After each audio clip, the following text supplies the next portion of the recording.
So it's November 12th, 2023 at Govardhan, at the ISKCON Palace in Govardhan. We're reading from Śrīmad-Bhāgavatam, Canto 3, Chapter 2, Text 20. So this is Uddhava speaking about the fact that Krishna is gone.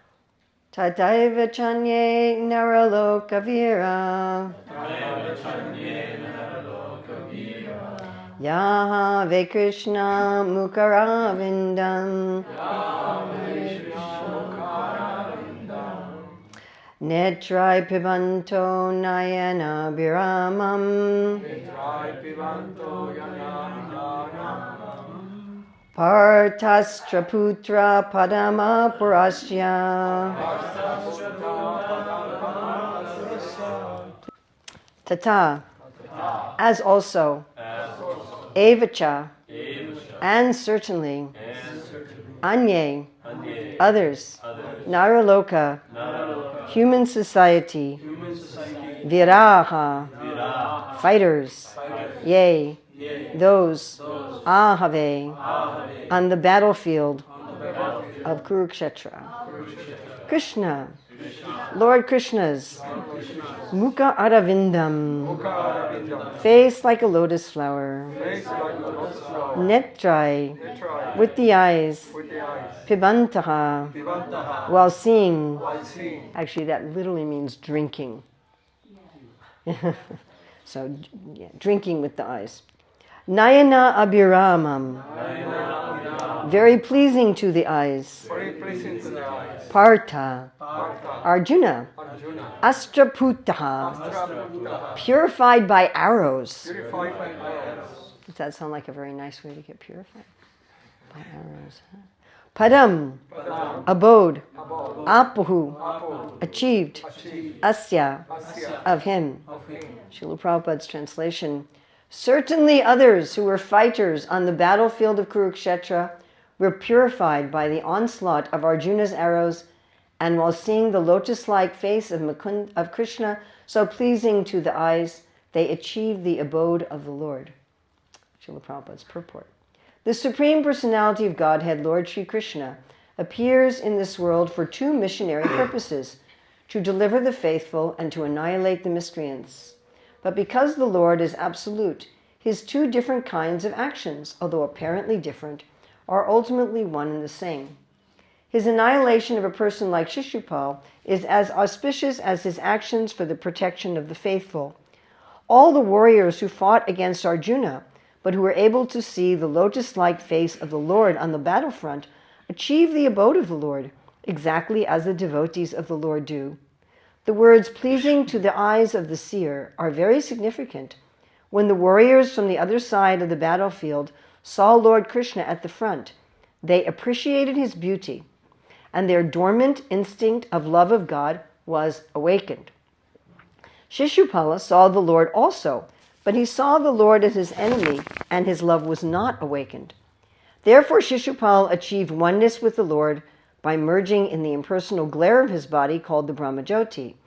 Others who were in the marginal position, being neither friends nor enemies, but slightly in love of Godhead by appreciating the beauty of his face, were at once promoted to the spiritual planets, the Vaikunthas.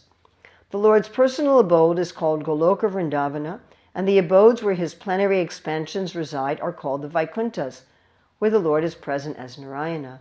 Love of Godhead is dormant in every living entity. Is that a point that Srila Prabhupada makes a lot? Yes. Like a lot? Like all over the place? Okay, just checking about that. We have some people who say that love of God is not dormant in the heart of every living entity. So I don't know what's in our heart then. It's just like a void or something. Right? Anyway, I'm not going to talk about that. Maybe I'll talk about that. I'm not sure. Love of Godhead is dormant in every living entity, and the entire process of devotional service unto the Lord is meant for awakening this dormant eternal love of Godhead. So what does the word dormant literally mean? Think of the French, Latin. Sleeping. Sleeping. Yes. So the entire process of devotional service unto the Lord is meant for awakening this dormant eternal love of Godhead. But there are degrees of such transcendental awakening. Those whose love of God is awakened to the fullest extent go back to the Goloka Vrindavan planet in the spiritual sky, whereas persons who have just awakened to love of God by accident or association are transferred to the Vaikuntha planets. Essentially, there is no material difference between Goloka and Vaikuntha, but in the Vaikunthas, the Lord is served in unlimited opulence, whereas in Goloka, the Lord is served in natural affection. This love of God is awakened by the association of pure devotees of the Lord. Here the word partha ashtraputaha is significant.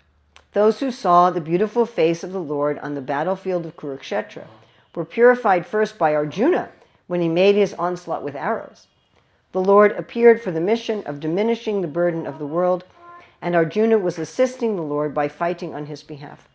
Arjuna personally declined to fight, and the whole instruction of the Bhagavad Gita was given to Arjuna to engage him in the fight. As a pure devotee of the Lord, Arjuna agreed to fight in preference to his own decision, and thus Arjuna fought to assist the Lord in his mission of diminishing the burden of the world. All the activities of a pure devotee are executed on behalf of the Lord, because a pure devotee of the Lord has nothing to do for his personal interest. Arjuna's killing was as good as killing by the Lord himself. Now that's quite a statement, isn't it? Because if we look at the qualities of Krishna as given in Bhakti Rasamrita Sindhu, giving salvation to the enemies that he kills is not listed in the first 50 qualities that would also apply to the jiva. Arjuna's killing was as good as killing by the Lord himself. As soon as Arjuna shot an arrow at an enemy, that enemy became purified of all material contaminations and became eligible to be transferred to the spiritual sky. Now, by the way, in case you're thinking that therefore the people on the Kuru's side had an advantage, it's also mentioned by Bhishma that everybody who died in the battle, so it wasn't that the people on the Pandava side who died lacked this advantage because they weren't pierced by Arjuna's arrow. So just in case you were feeling bad about that.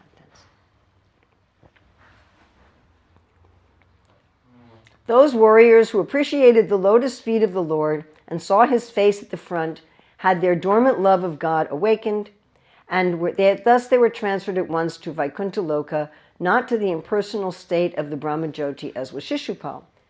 Shishupal died without appreciating the Lord, while others died with appreciation of the Lord. Both were transferred to the spiritual sky, but those who awakened to love of God were transferred to the planets of the transcendental sky. Uddhava seemingly lamented that his own position was less than that of the warriors on the battlefield of Kurukshetra because they had attained to Vaikuntha, whereas he remained to lament the disappearance of the Lord. So that's just sweet. You follow?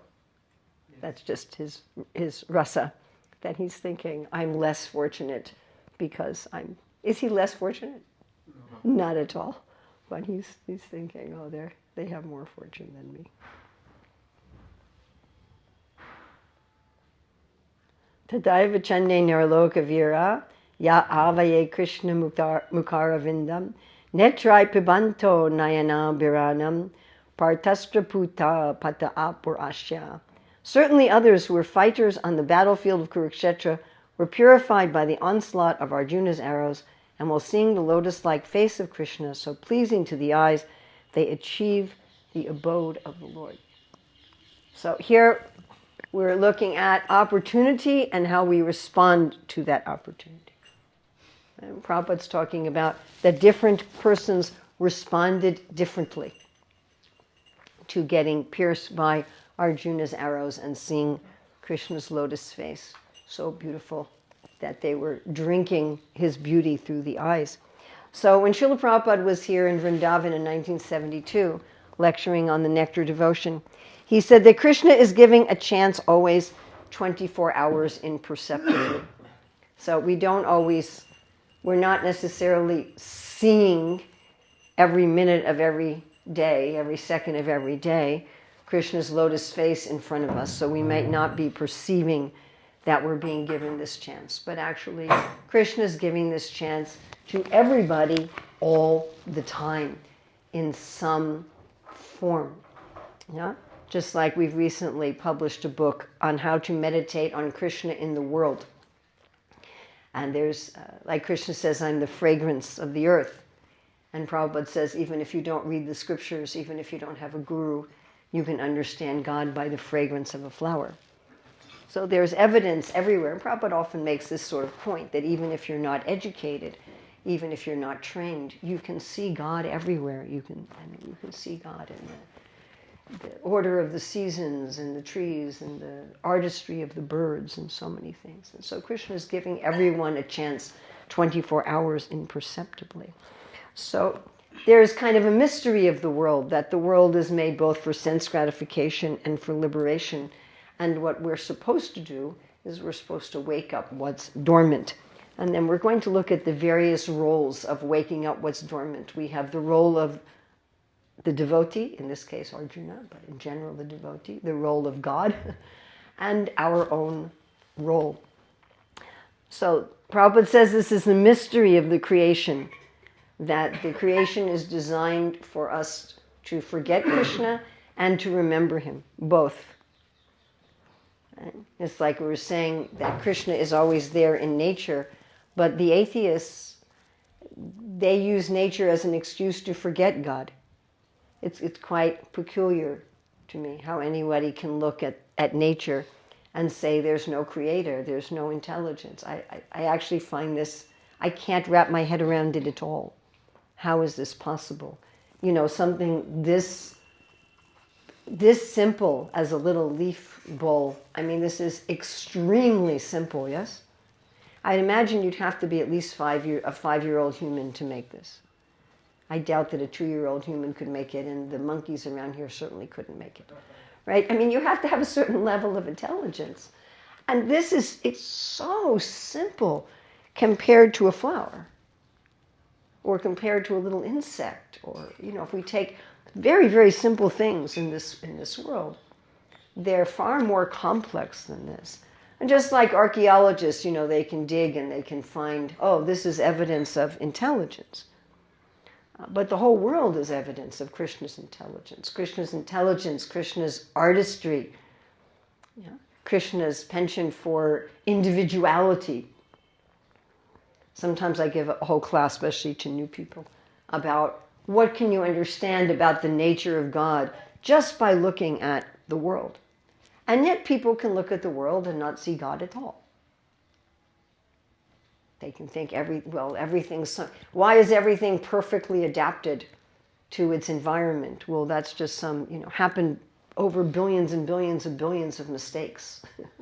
You know, there were over uncountable years and uncountable mistakes. The ones that survived were the ones that were adapted. You know, how do you know they were the ones that adapted? Well, they were the ones that survived. Which ones survived? Well, those were the ones that are adapted. That's what we call a tautology, poor logic. But people see this, and in general, materialistic people don't think about these things at all, one way or the other. Is my speed okay for everybody? Yes. Any of you with English as a second, third, fourth language? So it's okay? So generally, people don't even think about it. They just go about their lives without thinking. Is there a God? Is he around? Is he manifested? When we were creating the Learn to Read series, so I reviewed the top literacy series from America, United Kingdom, South Africa, Australia, New Zealand. And one of the two things that jumped out at me was just the absence of God. He was just absent. Story after story after story of life, you know, usually life of some child or sometimes life of animals, and there was simply no reference to God at all. He was just, you could move through life and never think about religion and never think about the divine and never think about anything higher, and that was perfectly fine. And I remember when I first joined the Hare Krishna movement, the Temple President's wife, Sri Lekha, we were out distributing books at a mall, she and I, and they were playing some music in the mall. And she looked at me and she said, everything's okay, forget about God. And it's actually unbelievable But people are perfectly capable of doing this. And in these books, there were sometimes stories about religious festivals. Like I remember there was something about Diwali, but it showed Diwali without any religious anything. People were lighting lamps and eating, regional foods. And that was the Diwali, and Christmas was the Christmas tree and presents and, And if someone's, oh yes, we're bringing in religion, we're bringing in multicultural religion, but the divine was just gone. So that's the amazing thing, that Krishna is actually all around us. He says he's the sound and ether.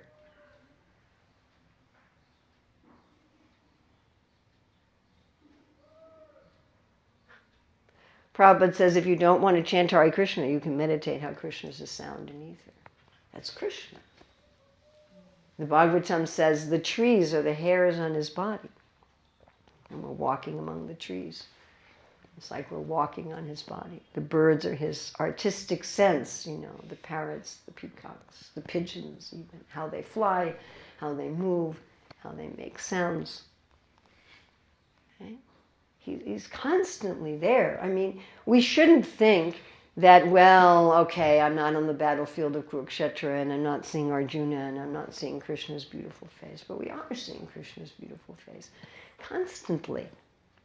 As Prabhupada says, 24 hours, imperceptibly. He's there as our intelligence, as our ability, as our remembrance. He says, I'm the life of all that lives. He's our sense of being alive. Can you feel that? I'm alive. That we have an aliveness. Krishna says that's him. He says he's the living force or consciousness. We just take it for granted. I'm aware. I'm aware of where my toes are right now. If I have some pain in my body, I'm aware of that. I have awareness. That's Krishna. So we're constantly in his presence, and we're constantly in his amazing presence. But we just forget about it. Yes? But actually, this love of God and this awareness of God is sleeping in all of us. It's already there. Right? Rupa Goswami says this is not something to be gained from another source. It's already there. So I'm going to dive into difficult waters here. There's this big controversy, which will never be fully solved, by the way. How did the soul become unaware? How did we fall asleep? So some people say, well, we were never aware. We do have somebody who claims to be in our Gaudiya Sampradaya who put out a whole book to say, we have no dormant awareness. And so I don't know. He asked me if I'd be willing to talk to him for some time. So I said, are you sure? And then I said, well, how are we a person then? What does it mean that we're a person? And after 3 hours, he said, well, we're potentially a person. And I'm like, so what are we now? We're just like nothing. So that's not a very satisfying philosophy. And we can see that dormant love of God. Prabhupada gives us example in the preface of Nectar Devotion, that it's evident even in a tiger. And you see the monkeys, they have affection for each other. Not always, sometimes they're yelling at each other. But you can see they have affection, isn't it? They're hugging each other, they're grooming each other. Well, they're just monkeys. They're these mice that eat scorpions. Really. They're called scorpion mice. You can look it up. One of the things I learned from being a Gurukul teacher for so many years. And they have stable mates. I don't know if they absolutely mate for life, but they have a stable mates, and the father and mother really love their children. If an owl carries off one of their children, the father and mother mouse will hug each other and cry. And they're just mice. And they're not nice mice either. They fight with scorpions. They have a strong immunity to scorpion poison. They're heavy-duty creatures, but they have affection. They have affection. As a cheap zoo, we would sometimes take our children to pet shops. Free zoo. And I remember in one of these pet shops, while the kids were looking at the different pets, there was a booklet there on raising hermit crabs. And so, being somewhat bored, I picked up the book and I was reading about raising hermit crabs. And it says each hermit crab has its own personality.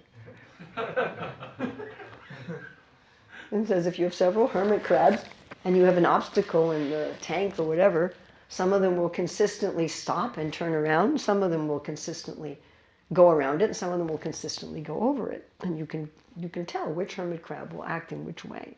And they act differently. Yes, I haven't seen it, but there was a big hoopla about some movie about an octopus that became very close with some human who was diving underwater. That we have dormant love is so obvious. You know, even criminals, I mean, heavy-duty criminals will often love their children. You know, like Nazi war criminals.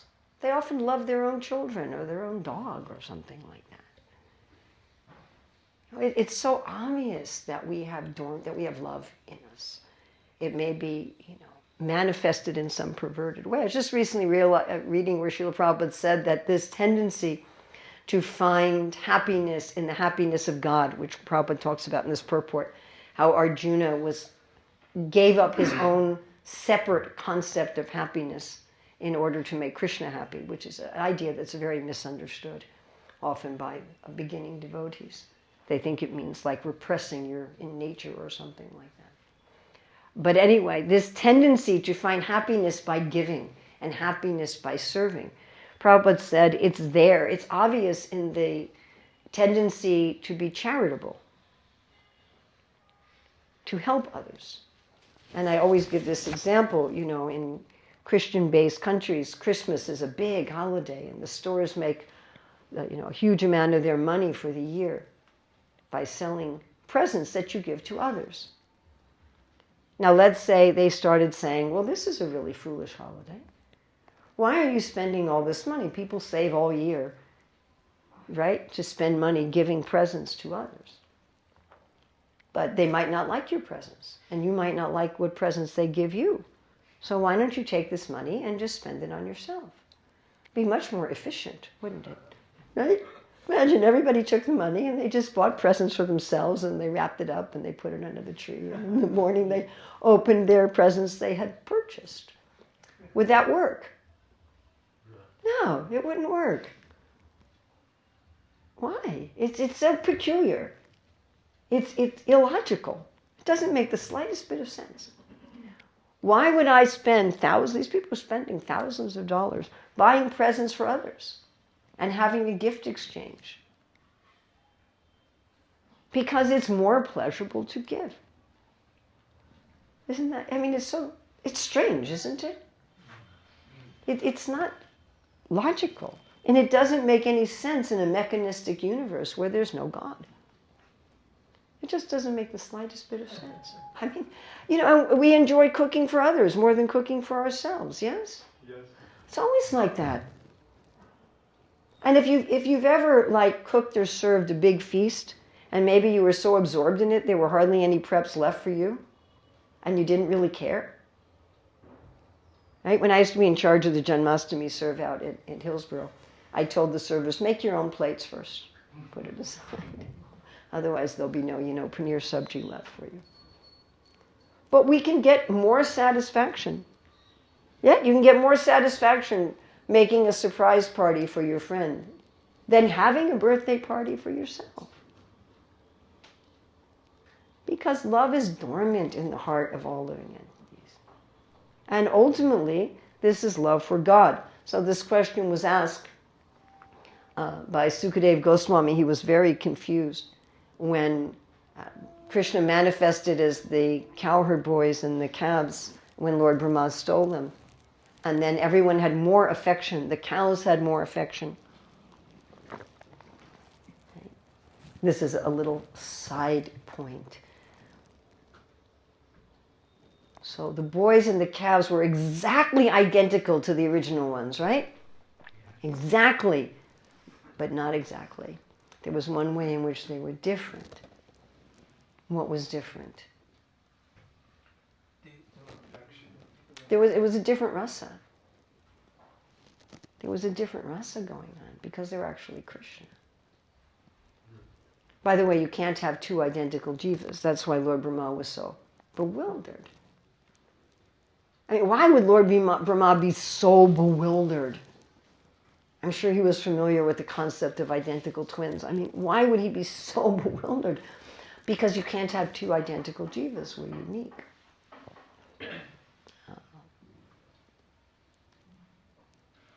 But there you see that at Sukadeva Goswami, he asked, why did they have more love for the boys and the cows than their own children? He said, this is not normal. Normally, we have more affection for our own children than other people's children. That's what's normal. And Prabhupada gives that as an example all the time of how Krishna is more inclined to his devotees. He said, nobody accuses somebody of having more affection for their own children than for others. What's wrong with you? You know? And Maharaj Pariksit asked this question, rather, of Sukadeva Goswami, and Sukadeva Goswami said, well, the reason we love our body and our family is because we love ourself. And the reason we love ourself is that ourself is part of Krishna. He's the self of the self. It's ultimately that we're loving ourself. So this dormant love for God is ultimately love for our big self. Our love for others, our love for ourselves, ultimately is because we love Krishna. But it's not manifest. So how did this happen? So this question is asked 3 times that I'm aware of in the Bhagavatam. The question is asked directly. How did we fall asleep? I mean, a lot of times people quote indirect evidence, but there's 3 direct times, once in the 2nd canto, once in the 3rd canto, once in the 11th canto, where the question is asked directly. How is it if the pure soul always has love for God? How is it that this pure soul has become bewildered and doesn't see the Lord anymore? How have they fallen asleep? And the answers given are, well, it's like seeing your head cut off in a dream. Okay, next please. That's it. That's the answer. It's like the moon reflected in water looks like it's moving when it's not. Where Krishna's answer to Uddhava is, well, there's no real meaning to being conditioned or being liberated anyway. That's their answer. You can see why it's a controversy, yeah? If that's the answer. How did we forget God? How did we become dormant? How did we fall asleep? Oh, it's like seeing your head cut off in a dream. It's like seeing the reflection of the moon in the water is moving and thinking the moon is moving. Oh, there's really no meaning to this question altogether. That's the answers. And so not being satisfied with such answers, we make up so many theories. We're dreaming. And just like when you're dreaming, to try to understand how it is that you're dreaming when you're dreaming is not possible. Do you follow? When you're sleeping, you cannot understand how you fell asleep. You have to wake up. And once you wake up, you can understand, oh, this is how I fell asleep. Therefore, Srila Prabhupada writes in the purport in Bhagavad Gita that it's not really very important how this happened. He says the Supreme Lord knows how it happened, but it's just not. He said this is really not an important question. Or Prabhupada will talk about when the house is on fire. That's not when you bring in the fire, whatever they're called, the people who investigate arson in the fire department. How did the fire start? You wait till the fire's out, and then you can investigate. So somehow or other, as we say in our translation to the Shikshashtaka, somehow or other, I fell asleep. My love of God fell asleep. And I'm dreaming. Or one can say that we're in the dream of Mahavishnu. And in this dream, I lose this awareness. Just like sometimes when you're giving a class, you see people in the room that are sleeping, right? They lose the awareness that they're there. When you're sleeping, you lose the awareness of where you are and what's going on around you. You think you're in some other realm. Yeah? So when we're sleeping, we're not aware that Krishna is always there. Just like there was that reporter that asked Prabhupada, so you're getting dictation from Krishna. Are you seeing Krishna? And Rameshwar butts in and says, yes, Krishna's in the heart. And Prabhupada says, no, I'm seeing Krishna face to face all the time. That just reminds me when we met Prabhupada in New York when he came in 75. Really funny that I think it's labeled as Philadelphia, but it's not. It's New York. When Prabhupada arrived in the airport. And one reporter kept pressing Prabhupada, how old were you when you became Krishna conscious? And Prabhupada said, that I cannot say from the age. And the reporter kept pressing, how old when you became enlightened? Prabhupada said, maybe 4. after for a long time just saying, I can't give an age. And actually to see that there's Krishna, Premanjana Charita Bhakti Vilotanena Santa Sadaiva Hridaya Shivalokanati Yamshama Sundaramachincha Gunasrupam. Just like when Mahaprabhu was speaking to Ramananda Roy, and Ramananda Roy says, oh, I see you're Krishna. And he says, oh, you're a pure devotee, you always see Krishna. Yeah, so this is to wake up. Now how do we wake up? That's the big question. The big question isn't how did I fall asleep? The big question is, how do I wake up? We have evidence that I have an awakened state that's different in all the examples I gave that love of God is dormant. You follow? So we can see that. We can see my natural state is different. How I'm trying to love in this world doesn't work out very well. Yeah? I'm trying to love myself thinking on this body, or I'm trying to love my family, or I'm trying to love my country, or I'm trying to love the poor people, or I'm trying to love my dog. And it doesn't work. I'm not satisfied, and the object of my love is not satisfied. But I can see that I have this tendency to love. So I can see there's something different than my sleeping state. And how do I wake up from it? So here we have 3 things that Prabhupada's talking about in this purport. The role of the devotee, the role of the Lord, and our role. And each of them has to be operative. So first of all, we'll take the role of the Lord. Well, again, he's always there. He's always there in everything. And the Lord makes quite a bit of effort to ensure that we are told that he's always there.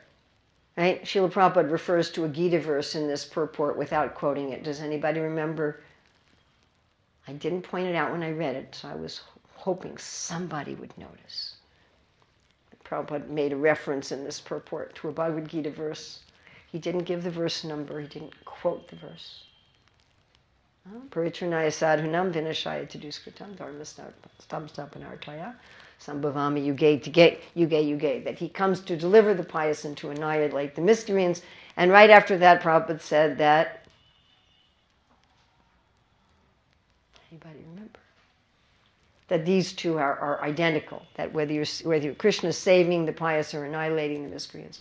So Krishna also comes personally over and over and over and over and over and over and over, as many incarnations as the waves in the ocean.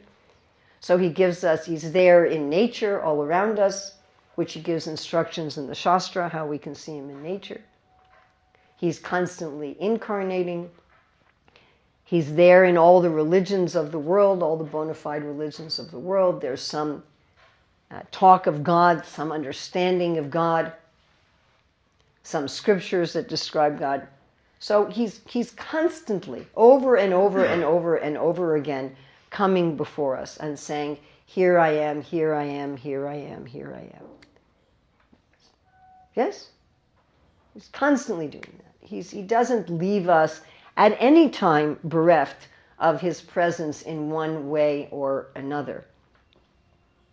But he's neutral. Otherwise we wouldn't have free will.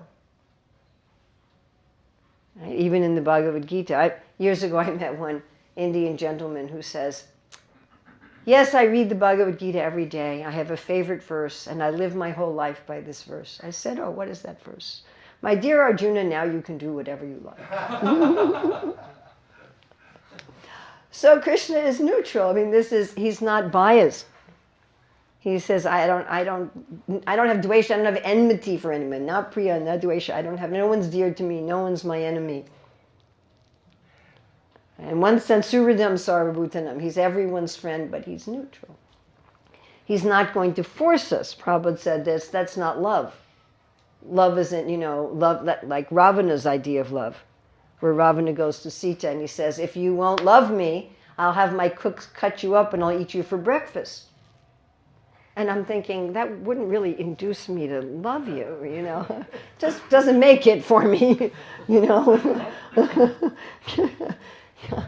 Hare Krishna. So that's not love.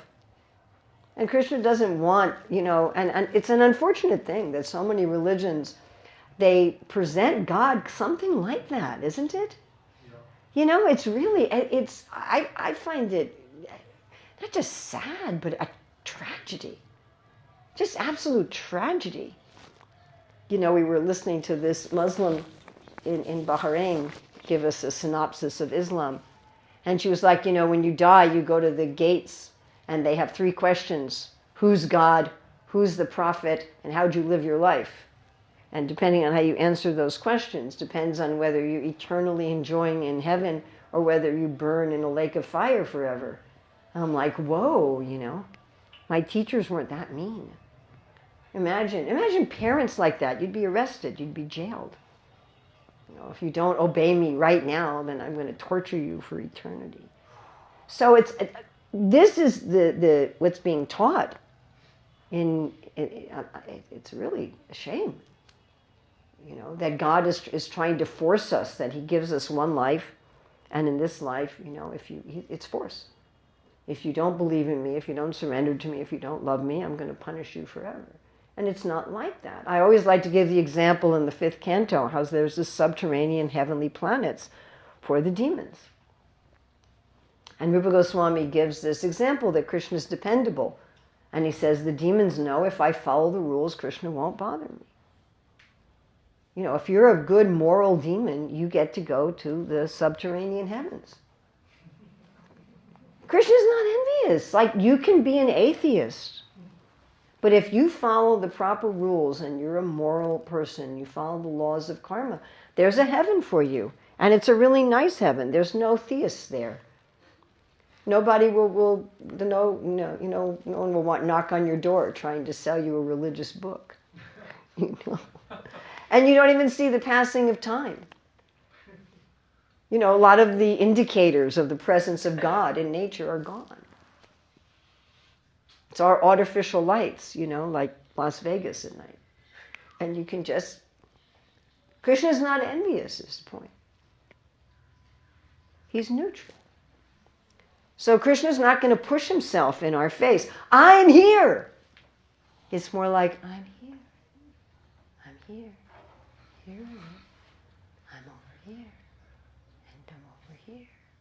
And I'm over here. And Vishnu Chakravarti Thakur brings this up. He says, how will anybody awaken their bhakti when God is neutral? Well, the devotees are not neutral. Therefore, Prabhupada says, the devotees of the Lord are more merciful than the Lord.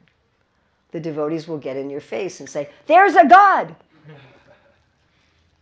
He's over there, going, I'm here.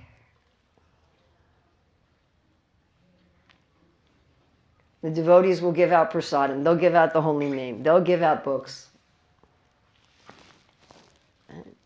They'll tell you. You can see the hair of God in the clouds, and the hair of God in the trees, and the artistry of God in the birds. And you can come to our temple, and you can actually see God's personal form.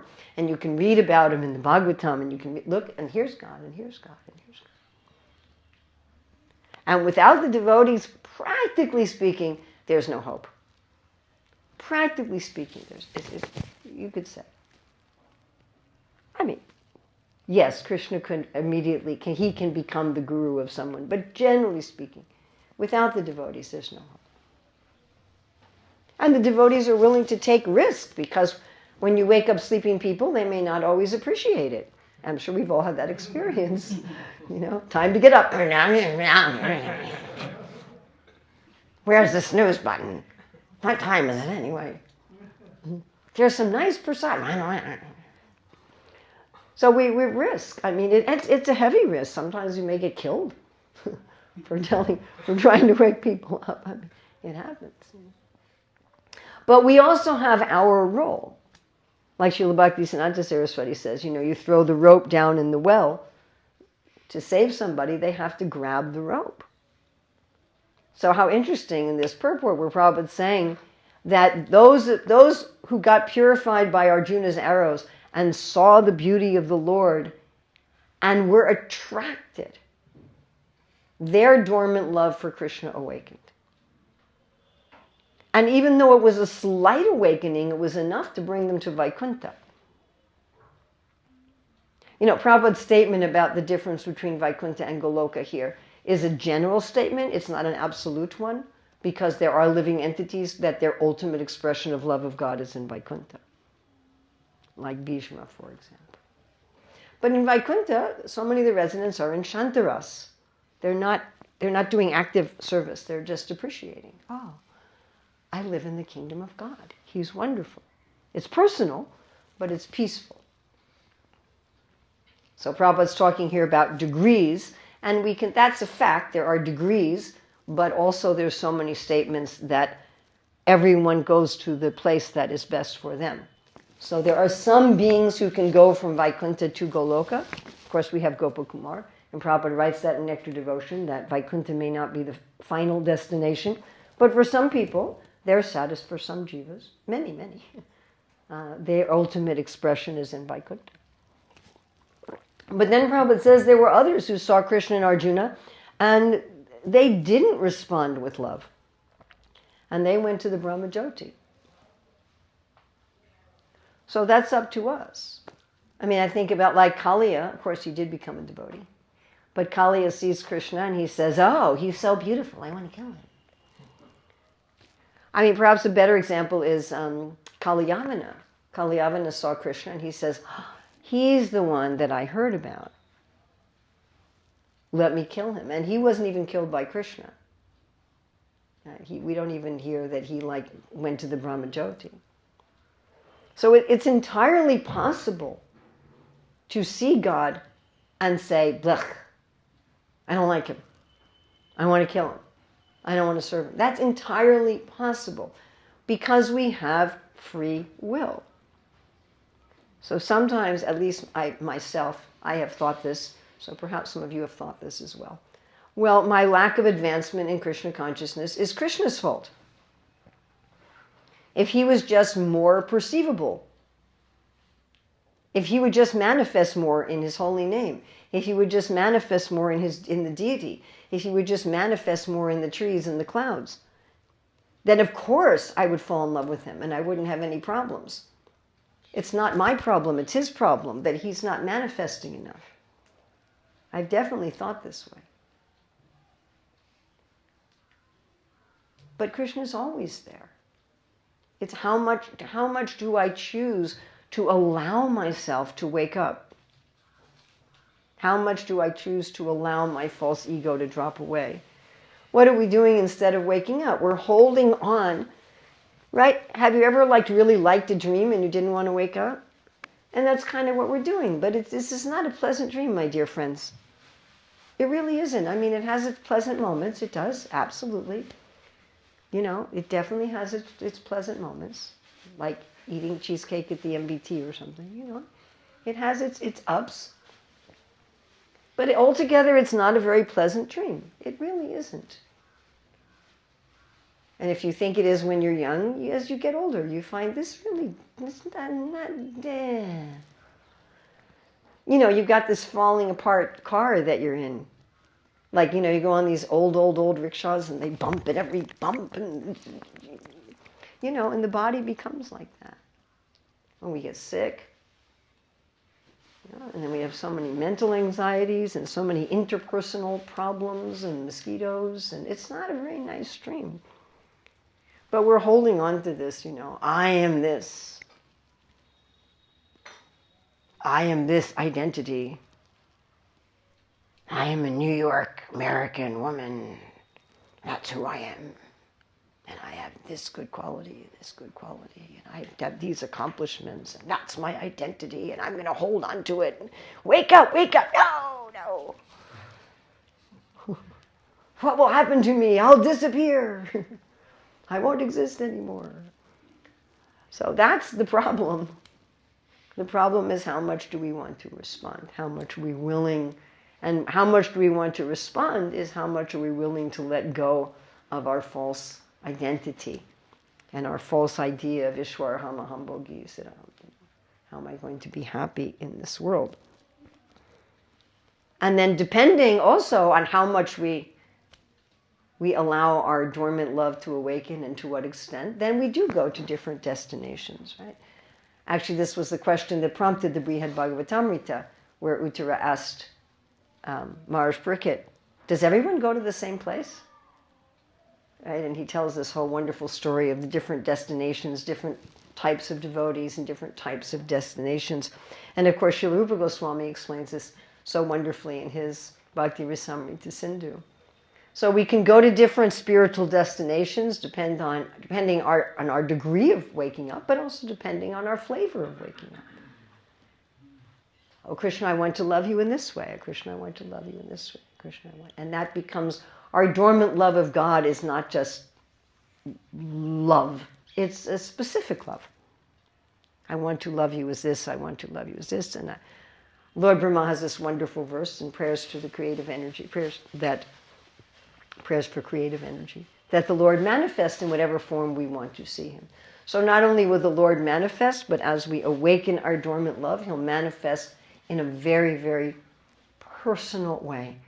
And Srila Sanatana Goswami says in a commentary in the 13th chapter of the 10th canto that each of us is going to have an attraction to a particular quality of the Lord.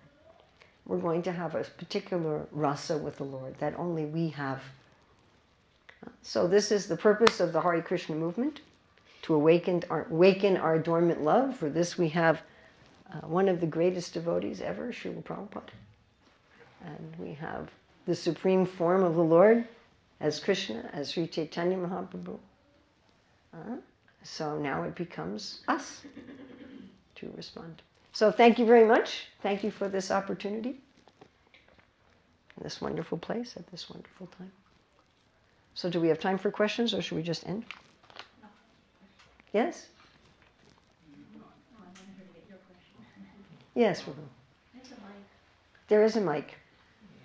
Oh, is that? Thank you for your wonderful class. I just had a question regarding something that comes up in the first canto. I think it's either the first, second, or third verse of the first chapter, and Prabhupada's talking about the different rasas, and how rasas can only be exchanged between man and man, not animal and man. But simultaneously we see people have so much affection for the dogs in America.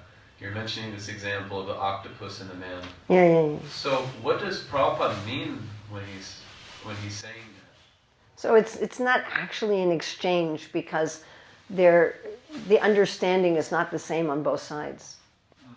So it's not a real exchange. You know, in the spiritual world, the exchanges between the trees and the animals and Krishna and the devotees, they're all fully conscious. Whereas, you know, when you're loving your dog is not loving you the way you think your dog is loving you. You're projecting something onto your dog.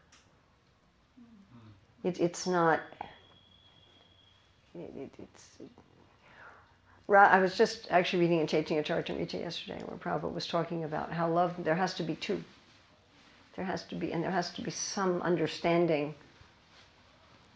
You know, so the love of the other species, it's different. That's my understanding of that. I mean, people ask about that from time to time. Vaisheshu, do you have something you'd like to add to that? I ask about it a lot, because people are so attached to animals, and animals seem to be a lot friendlier than humans. And I get it a lot, and I'm sure you do too, just in public preaching that people say, well, what about animals? Can they be enlightened also? Of course we have, Bharat as a deer and Gajendra and so forth. But my comment is it's not a resolution of the issue so far. I liked your answer. But just that people are super sensitive about it. If you categorically count animals out of the equation, Yeah. and especially people's experience of how much the dog loves them, it's easy to Oh my turn off goodness. a Western audience really fast. Oh my Because they're like, goodness. okay, I get it. You guys don't understand spirituality. Yeah. Oh yeah. Well, I used to regularly write columns for Back to Godhead on education. And I wrote one about being detached from your children. That got practically no negative feedback.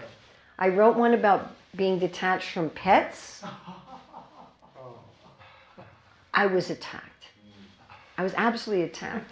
And I really thought it was a balanced article, like if you actually read it. But yeah, I never got as attacked as that article. It was about children keeping pets. And I was talking about being, not getting so attached that you become a dog or a cat in your next life. But wow, that was the amount of hate mail that came into Back to God. Did you have any other comment, Prabhu, you'd like to make on this verse in general? Well, the class was fantastic. There's just a lifetime of points here. I really appreciated your approach to the very succinct but helpful approach to the controversial issue. As succinct as it was, appropriately succinct, but it left satisfied, especially the aspect of when you're sleeping, you can't understand how you went to sleep when you're sleeping dreaming. Yeah. And that's one of the main points in the issue, is that you have to be at a higher perspective in order to understand it in the first place. And as Mukunda Datta Prabhu pointed out a verse to me in the Bhagavatam about how people argue about issues about which they have not had realization. And it's a form, Krishna says, it's him speaking to Uddhava in the 11th canto, of ignoring Krishna. It's another way to ignore Krishna is to argue endlessly about issues that you haven't realized yourself. I could make more specific points. I wrote them all down, but I thought it was fantastic. Thank you. Well, thank you. Over here to the ashram. Thank you. Hare Krishna. Hare Krishna. Thank you so much for the class. Really profound, actually, really deep class, because it's touching on kind of the essence of why we're here. Like, what actually is liberation? This question of what actually is liberation, because on one level we hear all the time, and actually I was really appreciating this because Maharaj was talking in the reading the other day about this play he watched, and all these angelic beings they're very beautiful, they get put into a cage, and they're trying to get out of the cage, and he felt very moved by this, because we all ultimately understand that we're eternal by nature. Actually, who we are is eternal and spiritual and pure, and sometimes we can feel that, but the kind of it seems very strange to me that because we're struggling so hard on the spiritual path to realize that we already are spiritual, or that we're already Krishna conscious.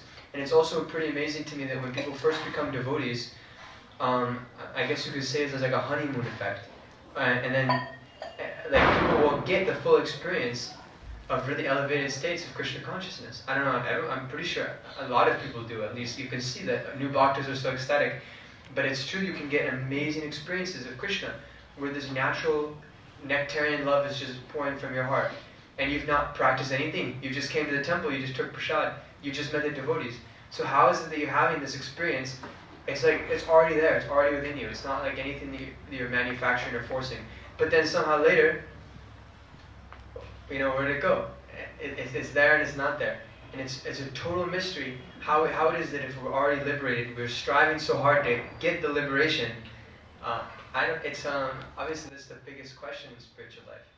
Okay, well I can try to address this a little bit. Maharaj wants to say anything. This honeymoon is noticed in every faith, that when people take up religion, C.S. Lewis writes about this in Screwtape, that in the beginning there is easy conquest over temptation and this incredible sweetness.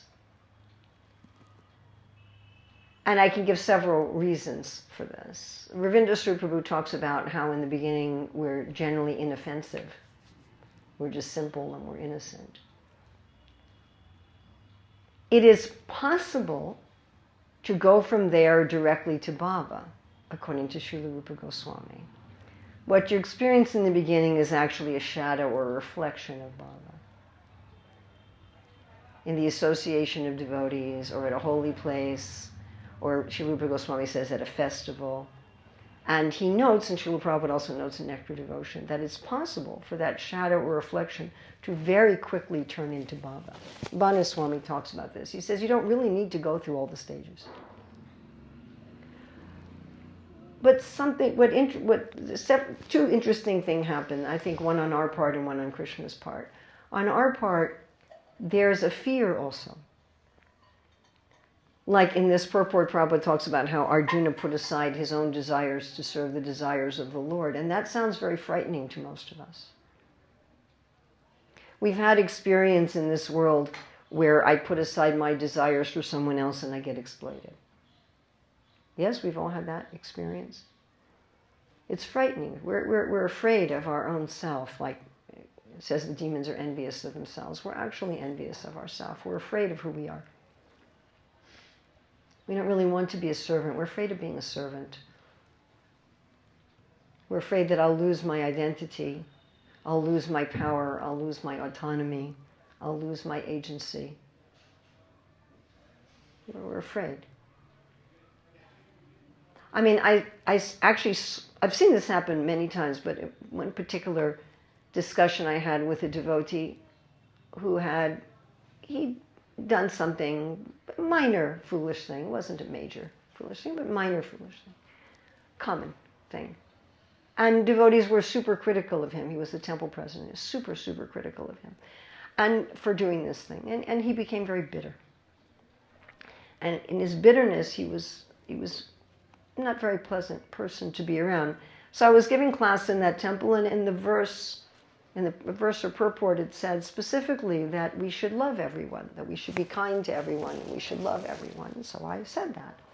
And he was cooking in the kitchen. He barges in the temple room, and he says, "Why are you saying we should love everyone?" I said, "Because it's right here in the purport. What do you want me to do?"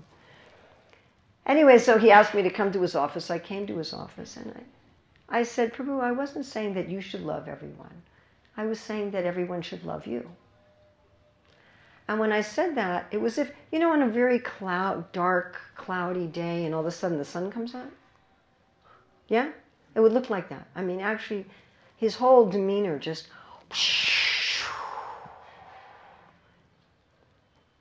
All of his features softened, and he brightened, and he smiled. It lasted for 30 seconds, and then like that, like the clouds came back. It was so dramatic, but I've seen this many times. And I've seen it in myself, where we get this little glimpse, and then we're afraid. You follow? So part of it is that. Part of it is that we're afraid. And if we weren't afraid, then we could make progress very quickly. Prabhupada said, becoming Krishna conscious we can do in a moment. And what we're struggling with is we're struggling with faith. That it'll be okay. That if I surrender, it'll be okay. It'll be all right. It'll be nice. It'll be liberating. It'll be joyful. It's not really going to hurt. Yes, it hurts in a moment to let go of that anartha and that pride. But ultimately. So that's one way I explain it. Another way I explain it is from Krishna's point of view. So let's say that, you're married and you find out that your spouse has had, 50 affairs. Right? So you throw them out of the house. And then they come back. I'm back. I'd like to restore the relationship. So let's say it's a lady with a cheating man, though it can go either way, obviously. And she'd say, "I'm so happy you're back." Thank you for coming back. Is she going to let you in the house? What do you think? No. She might come to the door. I'm so happy you're back. But I don't know if I can trust you yet. Satchidananda Maharaj talks about this, how we often ask, can I trust God? But we're not asking, can he trust me? No, I'm really serious. I'm going to change my ways. I can see how much I hurt you. I can see how much I hurt myself. I want to restore the relationship. Okay. That's great. And so there's this initial, that's great. And there's an initial welcoming. And then there's, well, if you're really serious, there's some things I'd like you to do. Does that make sense? And then to what extent do we do them? We've got kind of a list. This is the things you should do. Right? This is what you should do. How seriously do we do them? How often do we go, okay, I'm doing this. Hey, Maya. Okay, I'm doing this. Hey, Maya. Is that all right? So I see it both ways. Both that it's our own fear of giving up our false ego, and it's Krishna seeing, are we serious? Prabhupada talks about this a lot. The Krishna and the Guru, they want to see, are you actually serious?